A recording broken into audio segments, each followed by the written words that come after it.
Hi there, Emeka Nnadi here, the founding principal of the Nadi Group. Today, I want to take a slightly different approach. Many of you are interested and involved in real estate development, specifically as it relates to modular housing, manufactured housing, and generally providing for affordable and attainable housing throughout the country. So today, I want to talk about a timely subject, the subject of incoming changes to the national HUD-code as it relates to factory-built and modular manufactured homes. A lot has changed, and it's important that you, my viewers, are updated on what has changed and what is coming down the pipeline. And today we're going to talk about the top 5 things that are important for you to know in that capacity. So last year, the Department of Housing and Urban Development came up with the most extensive changes to the manufactured home construction and safety standards in decade. Okay, so a few things began happening since September of 2024, actually, with an effective date of September 15th, 2025. Okay? So standards have changed. One notable standard was in terms of density of dwelling units. You can now develop HUD-code homes up to 4 units of housing per site or per lot, which is a huge difference from the single family only model that HUD has been proposing for years. There's some allowances for modern energy saving equipment, tankless gas, water heaters, and other modernizations. There's been a lot of chatter about HUD code changing to remove the steel structures to their manufactured homes.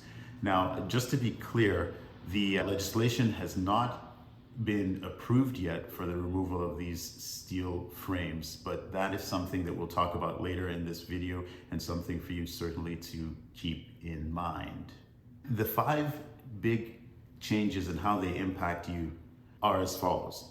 So first of all, the density of HUD-approved product is going to change significantly because HUD is now allowing, duplexes, triplexes, fourplexes. That's new, and we're going to talk more about that. The speed of approvals has been shortened because there's going to be fewer bespoke alternative construction approvals. So streamlining of the approval process is something we're going to talk about. The allowance of much more modern systems and appliances, tankless water heaters and other things are targeted for accessibility updates. We're going to speak more about that throughout this video.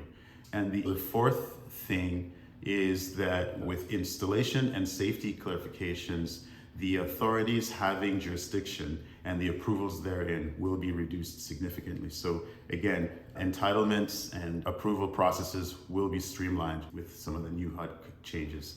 And the 5th and last thing is in the timing of this. Because the compliance of these changes starts on September 15th, so a little over a month from now, this information is timely, and it's really important for us to get this in front of all of you as soon as possible. So those are the 5 topics that we'll really be covering in terms of the changes to the HUD code and the big impacts to you.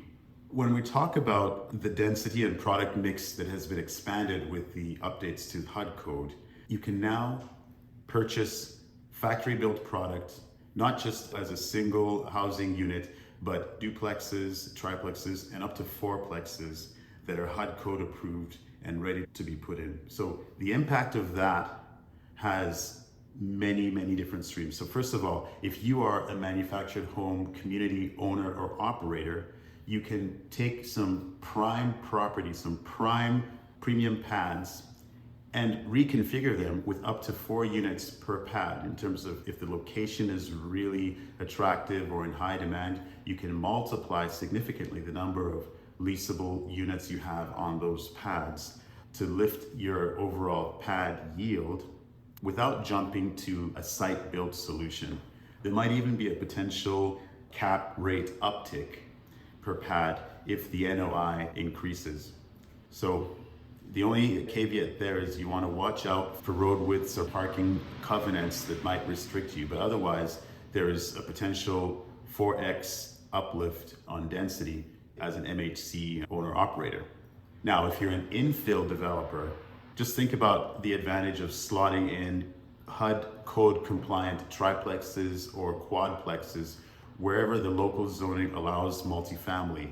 If you don't have the bandwidth to do site built or stick built, this is a really attractive option to places where housing is in significant demand and we have so far been unable to use factory built product. So this just opens the door up to many of you infill developers to seize the opportunity and get stuff done fairly quickly.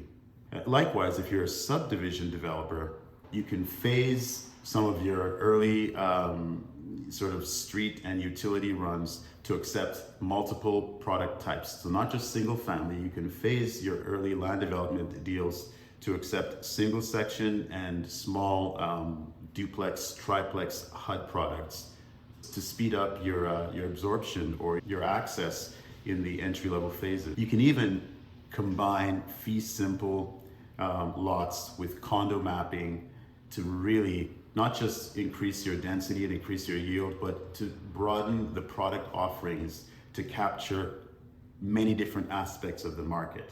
This is a really exciting time for land developers or subdivision developers who've struggled with creating the right product and then handing over to site-built builders who buy, subdivided lots and struggle to put affordable or attainable housing on them. So as a subdivision land developer, you can actually take control over a wider bandwidth of the project of development and provide products that we desperately need in the country. Again, to recap that one point, whether you're a manufactured housing community owner operator, whether you're an infill developer looking for opportunities, or whether you're a subdivision developer who typically lives in the land development space, there are huge opportunities opening up with the changes in HUD-code that you should focus on and dial into to not just increase profitability and margins, but more importantly, to contribute to building and creating a better world and providing attainable housing for all citizens. That's just point number one. So when it comes to point number two, fewer alternative construction approvals. Again, if you're MHC or manufactured housing community owner or operator, some of these standardized pre-approved designs means that you have fewer manufacturer delays and tighter order to occupancy cycle. So just imagine what that's like. We've seen situations where the time period between ordering and delivery can be as tight as 6 to 8 weeks. So imagine being able to deliver a product, a completed house for your tenants, your residents, in under 2 months from order, and they can just move right in.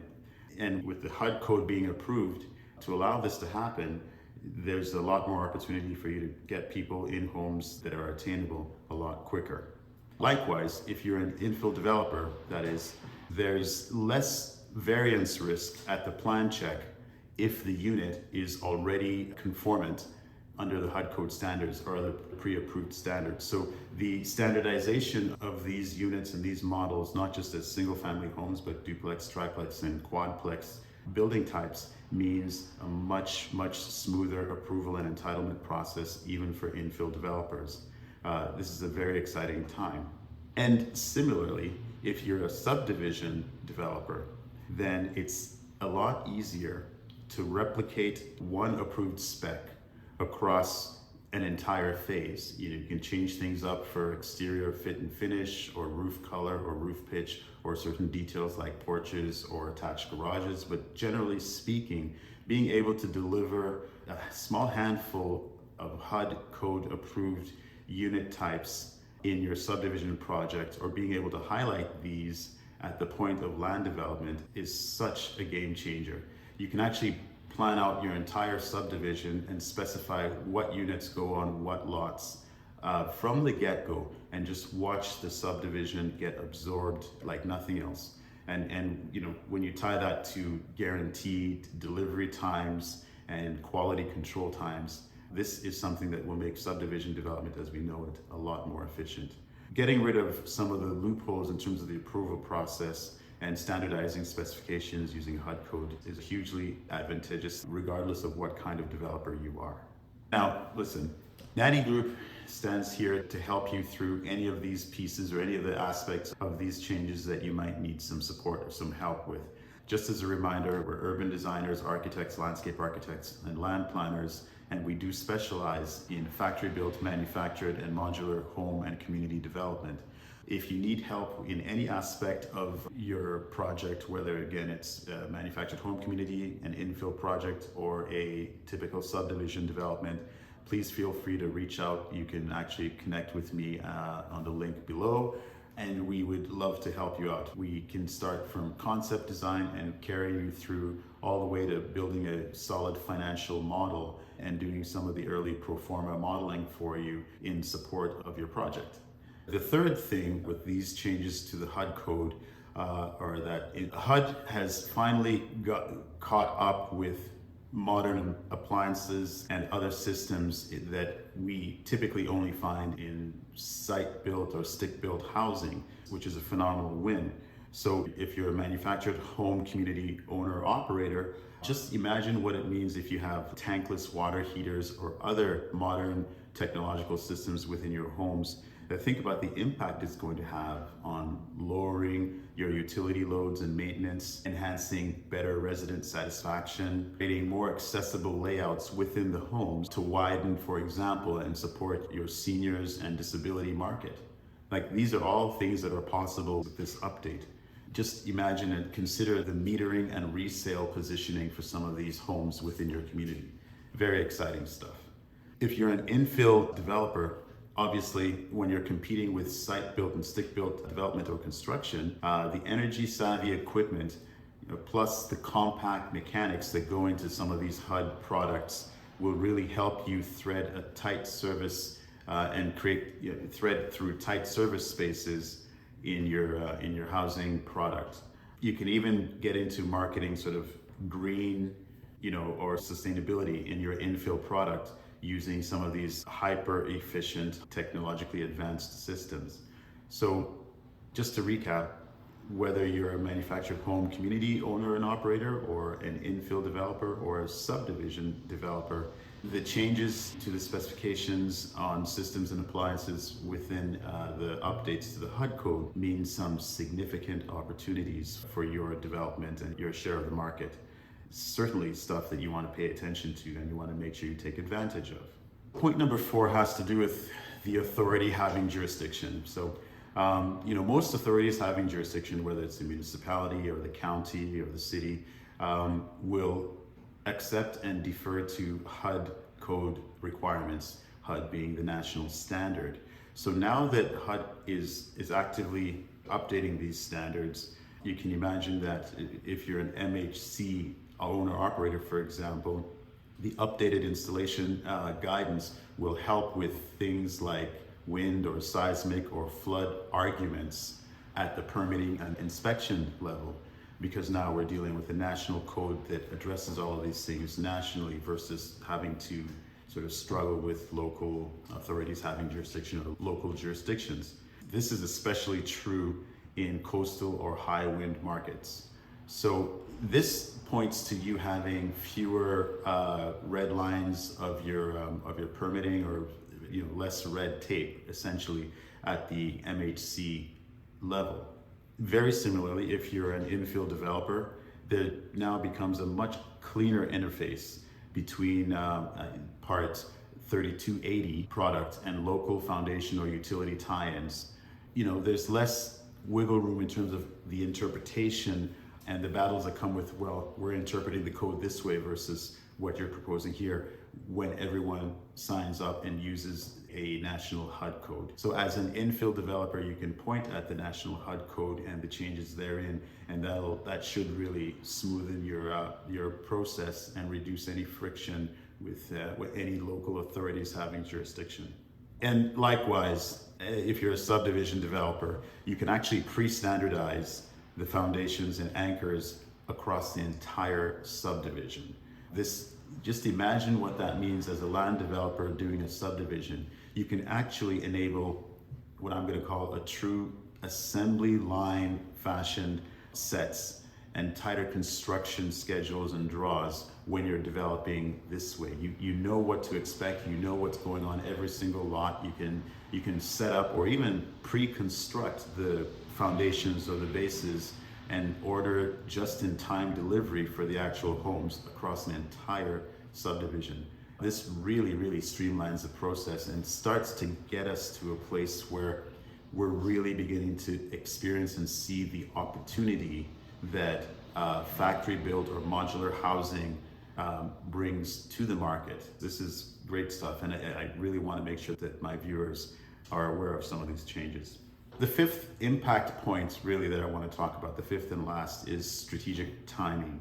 The issue here is these changes are going to come into effect in the next few weeks, September 15th, I believe, 2025. So if you're a manufactured home community owner operator and you're looking at an expansion or even a new development project within that space, one of the things you really need to pay attention to now is to start to lock in your purchase orders, because there's going to be an uptake in orders and demand, and if you don't lock in your purchase orders now, delivery times might temporarily suffer as a result of the big uptake.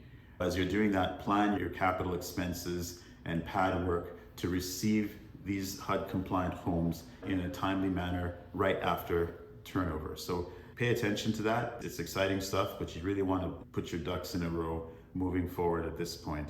If you're an infill developer looking at an infill project, you want to make sure that as best you can, you align your entitlement milestones and your crane set slots, in other words, your crane orders, to take advantage of the new changes coming into effect.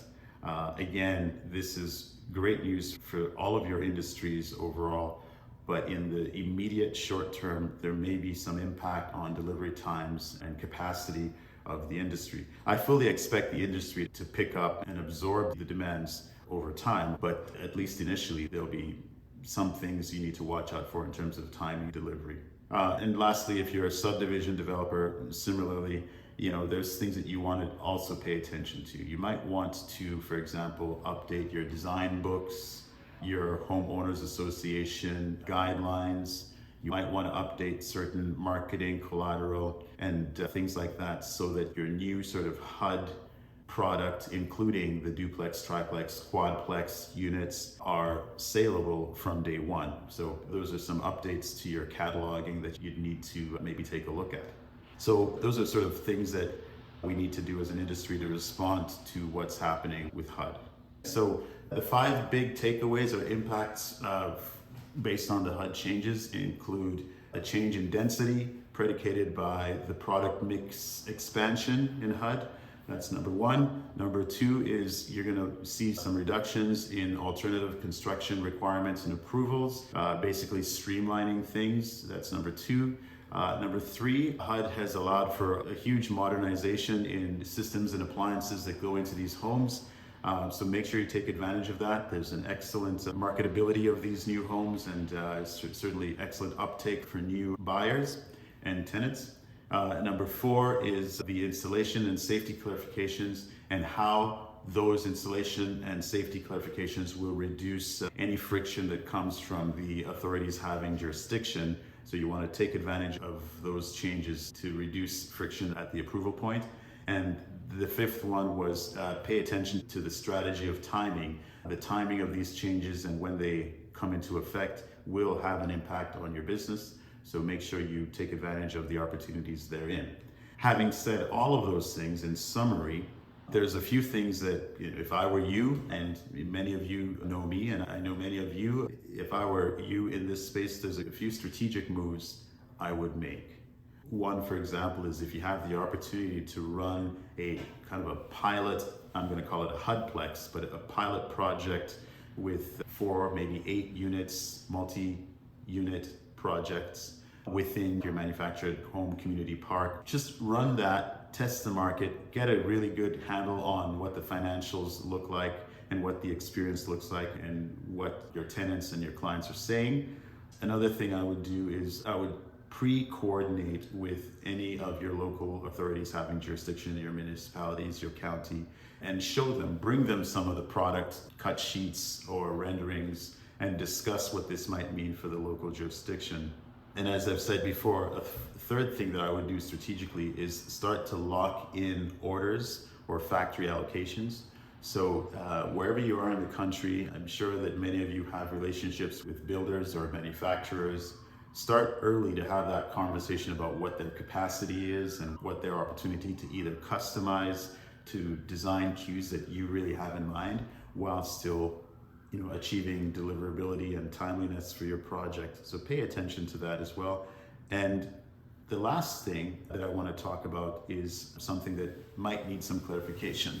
There's been a lot of conversation about the aspect of the permanent chassis bill, or removing the permanent chassis off of these HUD homes.